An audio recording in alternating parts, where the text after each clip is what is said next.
ეს განცხადებები მოქალაქეებმა ისე უნდა გაიგონ, როგორც არის ნაგულისხმები რუსული დეზინფორმაციული საინფორმაციო წყაროების მიერ. ეს არ არის გზავნილები, რომელსაც კობახიძე წერს, არ არის გზავნილები, რომელიც საერთოდ ქართული ოცნების ოფისში იწერება, არამედ ეს არის კრემლის მიერ მომზადებული მზა დეზინფორმაციული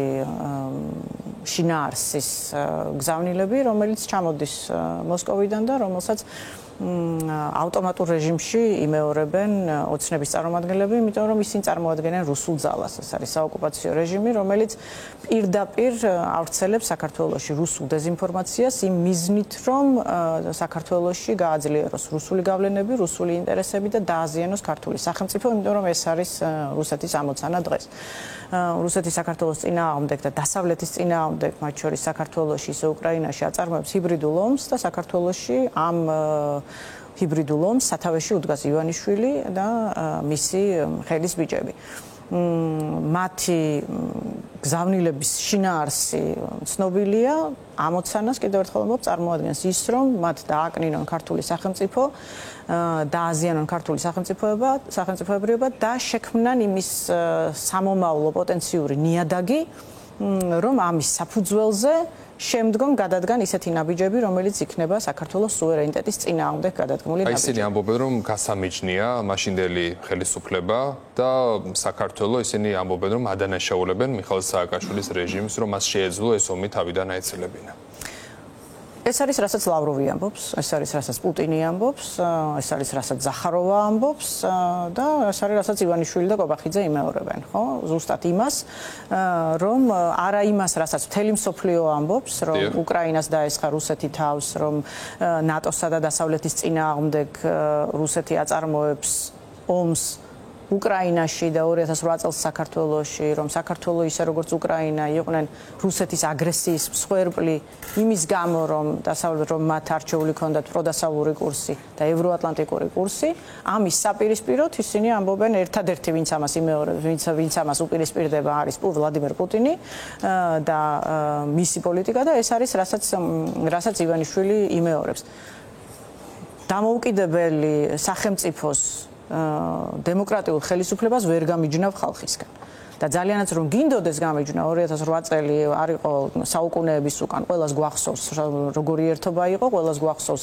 რამხელა ერთიანი სულისკვეთება იყო ქართული ხალხის მიერ და მაშინ ხელისუფლება და ხალხი არა თუ გამიჯნული არ იყო, არამედ სწორედ ხელისუფლების და ხალხის ერთობლივმა მოქმედებამ შესაძლებელი გახადა, რომ ეს ომი დასრულდა სწორედ 5 დღეში, შესაძლებელი გახადა, რომ აგრესორმა უკან დაიხია და შესაძლებელი გახადა, რომ ამაზე უარესი შედეგი არ მივიღეთ, როგორც ეს სამწუხაროდ ახლა ვიცავება. აი ამ პროცესში ისინი ახსენებენ უკვე ამ რიტორიკაში შემოიტანეს Deep State-ი, ვიცით, რასაც გულისხმობენ ამერიკის შეერთებულ შტატებს, ევროკავშირს. აი ეს უკვე რა ტიპის რიტორიკაა, რას აძლევს ეს ქართულ ოცნებას, გავიგეთ, რომ ეს არის რუსული ინსტრუქცია და ასე შემდეგ, თუმცა რაზე აქვს მაინც გათვლა კიდევ ერთხელ ქართულ ოცნებას არაფერზე გათვლა არ აქვს, ქართულ ოცნებას თავის პოლიტიკა არ გააჩნია. რუსეთი დღეს ამბობს, განახავდით ლავროვის განცხადებებს რამდენიმე კვირის უკან, რუსეთი დღეს ამბობს, რომ ჩვენ ვართ ერთადერთი ძალა, რომელიც შიშველი ხელებით უპირისპირდება დასავლეთს, ანუ ჩვენ ერთიან კოლექტიურ დასავლეთს მარტო ვებრძვით და მარტო უპირისპირდებით. ზუსტად ამას ამბობს ობიექტურად ივანიშვილიც, რომ საწყალი მსხვერპლი რუსეთის წინააღმდეგ მოქმედებს დასავლური Deep State-ი, რომელიც ცდილობს რუსული ინტერესების დაკნინებას და ამას ებრძვის ივანიშვილი და კობახიძე საქართველოში. ანუ მათ ეს Deep State-ი და ეს დეზინფორმაციული ნარატივი იმიტომ შემოაქვთ სწორედ ამ რაღაც თავის პოლიტიკურ დისკურსში, რომ ამით რუსული პოლიტიკა გაამართლონ საქართველოში, საქართველოს მოსახლეობაში და თავისი იმედის მსმენელებში და იმ მაყურებელში, ვისაც აჯერებენ, რომ ასეთი რამ არსებობს. ისინი ისინი ცდილობენ რუსეთი გაამართლონ რუსეთ-უკრაინის ომში და რუსეთ-დასავლეთის ომში. ეს არის მათი ამოცანა და ეს არის მათი ამოცანა საქართველოშიც. ახლა გადავიდეთ ერთ მნიშვნელოვან თემაზე, რომელიც უკავშირდება ისტორიულ შეთანხმებას ვაშინგტონში თეთრ სახლში დონალდ ტრამპის ლიდერობით შეთანხმება შედგა აზერბაიჯანსა და სომხეთს შორის და ამ კონტექსტში უკვე ისმის არაერთი პოზიცია მოსაზრება სად არის საქართველოს, ეს არის ჩვენთვის ზიანი, სარგებელი თუ რასთან შეიძლება გქონდეს საქმე და ამ პროცესში რა როლი აქვს საქართველოს და როგორ შეეძლო ჩვენს ქვეყანას პოზიციონირება. თქვენ სად ხედავთ პრობლემას და საერთოდ არის თუ არა ეს საკითხი პრობლემური ის რომ ჩვენ ამ პროცესში არ სადაროთ. არის, რა თქმა უნდა, პრობლემურია. პირველ რიგში კონტექსტის გათვალისწინებით. ახლა უნდა დავიწყოთ რასაკვირველია იმ დადებითი მხარით, რაც გულისხმობს საერთოდ ამ შეთანხმების არსებობას. ეს არის ისტორიული გარღვევა, რომელსაც არავინ ასე სწრაფად არ ველოდით. ეს არის ისტორიული შეთანხმება, რომელიც შესაძლებელი გახადა სწორედ რუსეთის გაუაზრებელმა აგრესიამ, მან შეცვალა გეოპოლიტიკური კონტექსტი და მან შეცვალა კავკასიის რეგიონებში დამოუკიდებელი და სახელმწიფოებრივი ლიდერების დამოკიდებულება რუსეთის მიმართ. აზერბაიჯანმა სწრაფად შეძლო თავისი ძალების მობილიზება და ახალი პოლიტიკური და სამხედრო ალიანსების შექმნა ძალიან დიდ მოკავშირესთან, რომელიც არის თურქეთი და ამით პრაქტიკულად ჩაანაცვლა რუსეთთან მოკავშირეობის პლატფორმა სრულფასოვნად და გაცილებით უფრო ეფექტურად. სომხეთი, რომელიც ერთადერთი დარჩენილი თქვათ ბასტიონი იყო, რომელსაც რუსეთი სწორედ აი ამ ყარაბაღის ბერკეტით აკონტროლებდა და ამ ვაკუუმით ცდილობდა რომ გავლენები მოეპოვებინა, მასაც აღმოაჩნდა ძალიან არა მხოლოდ ეროვნული, არამედ ძალიან ძლიერი ლიდერი დღეის მდგომარეობით, რომელმაც ეს ვითარება ძალიან სწრაფად და სწორად შეაფასა და მათ შორის საკუთარი პოლიტიკური კაპიტალის რისკების ფასად მან მიიღო გადაწყვეტილება, რომ მანაც რუსეთი მთლიანად უნდა ჩაანაცვლოს თავის ერთ დროს მტერთან დიალოგით, თურქეთთან მოკავშირეობით და ამით დასავლეთზე ძალიან სერიოზული გზის, ასე ვთქვათ, უზრუნველყოფით. ეს არის ამდენად ეს არის ისტორიული გადაწყვეტილება პირველ რიგში, იმიტომ რომ ეს არსებითად ამცირებს რუსეთის გავლენას რეგიონში და გრძელვადაში ეს რა თქმა უნდა საქართველოსთვისაც მომგებიანია. ამავდროულად ეს არ გამორიცხავს რუსეთის გააქტიურებას შორის რასაკვირველი პირიქით, თუ არ გამორიცხავს, არამედ საქართველოს ებღაუჭება მაქსიმალურად სწორედ ამიტომ, იმიტომ რომ ერთადერთი რეჟიმია, რომელსაც ის აკონტროლებს. მაგრამ ამავდროულად გარდა იმისა, რომ რუსეთის გავლენები მცირდება, ამის საპირწონედ ზუსტად ამ რუსული გავლენების შემცირების ხარჯზე იზრდება ამერიკის გავლენები რეგიონში, მისი წარმომადგენლობა, მისი უშუალო ყოფნა რეგიონში, რომელიც ამ შეთანხმების ნაწილია. შესაბამისად, დასავლური წარმომადგენლობა რეგიონში არათუ მცირდება, რაც სამიზნე იყო რუსეთის აგრესიის უკრაინაში და საქართველოში განხორციელებული ქმედებების მათი ამოცანა არის, რომ დასავლეთი განიდევნოს რეგიონიდან. არამედ პირიქით, ამან სომხეთ-აზერბაიჯანის მოლაპარაკებამ და შეთანხმებამ უზრუნველყო, რომ ეს სრულიად საპირისპირო შედეგი დადგა. ეხლა მოკლე და საშუალოვადი ამ პერსპექტივაში ეს იმდენად არის პრობლემური საქართველოსთვის, რამდენადაც ეს სურათი აქამდე ისტორიულად განსხვავებული იყო. საქართველოს იყო პროდასავლური ძალა, საქართველოს იყო დასავლური ტიპის დემოკრატია რეგიონში, რეალურად ერთადერთი და საქართველოს იყო ის ერთადერთი ობიექტური სატელიტი, რომელსაც დასავლეთი ეყრდნობოდა, ასე ვთქვათ, განიხილავდა თავის მოკავშირედ და საქართველოს იყო ის სამედიაციო პლატფორმა, რომელიც მათ შორის ჩვენ მეზობელ სომხებსაც, აზერბაიჯანსაც ერთმანეთში მედიაციაში მხარს უჭერდა. რელევანტური ამ კითხვის დასმარამდენად შესაძლებელია, უბრალოდ რამდენად სწორია, რომ შესაძლოა სომხეთმა საქართველოს ჩაანაცვლოს.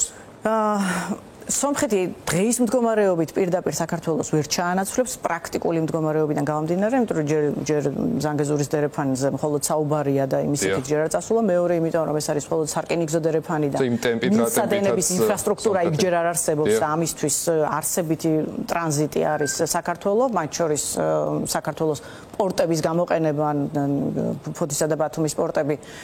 აქტუალური რჩება და ამას ავტომატურად ის დერეფანი ვერ ანაცვლებს ყოველ შემთხვევაში დღეს. მაგრამ იმის გამო, რომ იქ არის ძალიან დიდი პოლიტიკური ნება, ყველა დაინტერესებული მხარის, მათ შორის ამასობაში უკვე აი სახელმწიფოების შეთანხმება, რომ ამას ხელი შეუწყონ, ეს ნიშნავს იმას, რომ იქ ძალიან დიდი ინვესტიციები განხორციელდება იმისთვის, რომ იქ სწორედ ალტერნატიული დერეფანი შეიქმნას და იმისთვის, რომ თუ საქართველოს გარკვეული პერიოდი თუ გაურკვეველი პერიოდით რუსული გავლენის ქვეშ დარჩა, სწორედ ალტერნატიულმა დერეფანმა შეძლოს ის რომ არათუ არ შეფერხდეს ტვირთბრუნვა, არამედ გაიზარდოს და გაძლიერდეს და შესაბამისად დასავლეთმა საქართველოს გარეშეც შეძლოს აი ამ სიკეთით ისარგებლოს და შესაბამისად ამით ისარგებლებენ სომხეთი და აზერბაიჯანი და არა საქართველო. ამიტომ პოლიტიკურად ფაქტობრივად ვერ მოხდება სომხეთის მიერ საქართველოს ჩანაცვლება, მაგრამ პოლიტიკური თვალსაზრისით სომხეთი დღეს ანაცვლებს რეგიონული მნიშვნელობა საქართველოს არსებითად მცირდება აი ამ შეთანხმებით და არა იმიტომ რომ შეთანხმებაა ცუდია, შეთანხმება ბრწყინვალეა, არამედ იმიტომ რომ საქართველოს იქ აღარც ლოკომოტივია, აღარც მედიატორია და არ არის მაგიდასთან მონაწილე მხარე იმისთვის რომ მაგალითად სათავისო პირობები გამოივაჭროს, იმისთვის რომ ილობიროს თავისი დერეფნის დამოუკიდებლობის გაძლიერება და შენარჩუნება და შესაბამისად ყველა ის დეტალი რომელიც ამ დერეფანს უკავშირდება. ამიტომ საქართველოს თამაშგარე ვითარებაშია, ის ამ პროცესში ვერ მონაწილეობს, რაც ნიშნავს იმას რომ გრძელვადიანი ხელშეკრულებები სახელმწიფოებს შორის გაფორმდება საქართველოს გარეშე და საქართველოს ინტერესის გათვალისწინების გარეშე. თამაშგარე მდგომარეობაში იმყოფება ჩვენი ქვეყანა, აი ამ პროცესს როგორ უნდა დაეხმაროს თქვენი აზრით ამერიკის შეერთებული შტატები, დონალდ ტრამპი, ფაქტია მისმა ამ ნაბიჯმა გადაწყვეტილებამ ისტორიულმა მოვლენამ სასახად დაგვანახა, რომ ჩვენი რეგიონისგან ხელი არ აუღია შეერთებულ შტატებს, რას ველოდებით ჩვენს ქვეყანასთან მიმართებაში. რეგიონთან მიმართებით, რომ ამერიკის შეერთებულ შტატების პოზიციები არ შეეცვლებოდა, ეს იმთავითვე ცხადი იყო, აბსოლუტურად არასწორი შეფასება იყო, რომ დონალდ ტრამპის ადმინისტრაციის პირობებში ეს საკითხი განსხვავებულად იქნებოდა და ძალიან გულუბრყვილო ვარაუდი იყო ივანიშვილის მხრიდან ამაზე აპელირება, რომ თითქოს დონალდ ტრამპის პირობებში საქართველოსთან მიმართებით მათი, ვთქვათ, კონტექსტი და დამოკიდებულება შეიცვლებოდა. ამას ისიც მოწმობს, რომ ივანიშვილის რეჟიმთან არანაირ დიალოგზე ისინი თანახმა არ არიან, იმიტომ რომ მათთვის მიუღებელია ივანიშვილის პირობებით დასავლური ინტერესები საქართველოში შენარჩუნება და ფაქტია, რომ ამდენი თვე გავიდა უკვე იანვრიდან და არანაირი დიალოგის ნიშანიც კი არ არსებობს ტრამპის ადმინისტრაციასთან. ამავდროულად ის რომ ასეთი აქტიური მონაწილეობა ყველა ცხელი თუ გაყინული კონფლიქტის ფონზე, რომელიც ახლა ევროპის კონტინენტზე არსებობს და არა მხოლოდ ევროპის, არამედ ცენტრალურ აზიაშიც, ეს იმაზე მიუთითებს, რომ დერეფნის მიმართ მათი მნიშვნელობა მხოლოდ იზრდება. მათ შორის ჩინეთის ფაქტორის გათვალისწინებით და მათ შორის პირველ რიგში ივანიშვილის მიერ საქართველოში წარმოებული რუსული და ანტიამერიკული წარმოებული პოლიტიკის გათვალისწინებით ისინი რატომ არის სანქცირებული ბიძინა ივანიშვილი ამერიკის შეერთებული შტატების მხრიდან სასახაწერია სასანქციო დოკუმენტში ის ქვეყანაში ატარებს რუსულ გავლენებს და სწორედ ამის გამო არის დასანქცირებული. რა გიხავს საუბრობდით ამერიკის შეერთებულ შტატებზე პრინციპში შეფასებული ეს შეხვედრა, რომელიც რამდენიმე დღეში გაიმართება 15 აგვისტოს ალასკაზე, ეს რა მნიშვნელობის შეხვედრა სამხედრო დამნაშავე პუტინი პირველად ჩადის ამერიკის შეერთებულ შტატებში მას შემდეგ, რაც უკრაინაში სრულმასშტაბიანი ომი წამოიწყო. ხო, ახლა ამ შეხვედრის მიმართ პროგნოზირებული იქნება, რომ ფრთხილი ოპტიმიზმი შევინარჩუნოთ და იმიტომ რომ სკეპტიციზმის საფუძვლები ცხადია არსებობს, მათ შორის ევროპას და ნატოს წევრ ევროპულ სახელმწიფოებს თავისი წუხილები აქვთ ამ პროცესთან მიმართებით. პირველი იმის გათვალისწინებით, რომ მიმდინარეობს შეხვედრა ამერიკის შეერთებული შტატების ლიდერსა და მეორე მხარეს უშუალო აგრესორს შორის, სადაც არ მონაწილეობს მაგალითად ზელენსკი, ანუ ეს არ არის მედიაცია, არამედ ეს არის პირისპირ შეხვედრა, რომელიც ვთქვათ გარკვეულ კითხვებს მაინც ტოვებს, ასევე არ მონაწილეობს ევროპული მხარე, მინიმუმ ნატოს ფორმატში არსებული ევროპული მხარე, რომელიც მათ ასევე აფიქრებთ იმიტომ რომ ეს არის ომი ევროპის კონტინენტზე და ეს არის ომი, რომელიც უშუალოდ საფრთხეს უქმნის ევროპას და ამ მოლაპარაკებებში შესაძლო დათმობები ტრამპის მხრიდან ან შესაძლო პოზიციები, რომელიც შეიძლება ზელენსკის ან უკრაინის პოზიციების წინააღმდეგ იქნას გამოყენებული, საფრთხეს უქმნის არა მხოლოდ უკრაინას, არამედ ევროპის კონტინენტს და ევროპის უსაფრთხოებას და ბალტიისპირეთის ქვეყნებს და ყველა იმ სამიზნეს, რომელსაც პუტინი ასახელებს როგორც სამომავლო სამიზნე. ამიტომ ბევრი კითხვა არსებობს აი ამ ფორმატის მიმართ, მაგრამ დიპლომატიურ ძალისხმევას, რაც უფრო დრო გადის, შესაძლოა ხელშედეგი არ კონდეს. ბევრი დრო დაიკარგა უდაოდ ეს მოლაპარაკებები ალბათ ჯობდა რომ უბრალოდ პუტინის შეფასება ალბათ ჯობდა რომ უფრო დროულად მომხდარიყო იმიტომ რომ პუტინის სახე არ შეუცვლია ჩვენ ვიცით რაც იყო მას თავის პოლიტიკა გაცხადებული ჰქონდა ევროპელი ლიდერები ამაზე საუბრობდნენ უკრაინა ამაზე საუბრობდა საქართველო ამაზე საუბრობდა ყველამ იცოდა რომ ეს არის აგრესორი რომელიც ახლა თავის პოზიციებს არ ცვლის მაგრამ აი ამ შეხვედრისას მაინც არსებითი მნიშვნელობა ექნება იმას რამდენად მზად არის დონალდ ტრამპი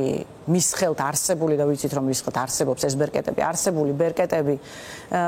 მართლაც გამოიყენოს ვლადიმერ პუტინის წინააღმდეგ და ეს ისე მკაფიოდ ჩამოაყალიბოს რომ ეს მართლაც აღქმულ იქნას როგორც რეალური ზეწოლის ბერკეტი რომელსაც ის უნდა დაემორჩილოს წინააღმდეგ შემთხვევაში ამ შეხვედრას რა თქმა უნდა არანაირი აზრი არ ექნება გარდა იმისა რომ კიდევ ერთხელ დარწმუნდება ყველა რომ